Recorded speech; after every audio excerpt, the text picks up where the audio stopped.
Milí přátelé z TPCA, já jsem Tomáš Matonoha a mám mimořádně milou povinnost vás opět pozvat na tu tolik očekávanou akci. Hele, já jsem specialista na comebacky. Comeback to je návrat. A kam se vracíme s naším vánočním dnem? Zpátky do Kolína. Tady furt někdo vymýšlel prostě kam za spodem. Proč? V Kolíně máš parádní zimní stadion a tam si uděláme parádní vánoční rokový večer. Ale MiG 21, lepší kapelu prostě teďka momentálně s takovým frontmanem, jako je Macháček, neseženeš.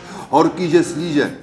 Legenda, to je normální legenda, ale nebudu tam sám. Iva Pazderková, to je hodně divoká holka, tato se mnou bude moderovat. Tak se na to pořádně obleč, abys tam netrapnil v nějakým roláku nebo prostě v nějakým jako naběleným sáčku. Normální vohoz, nějaká kůže brejle. Těším se na tebe 13.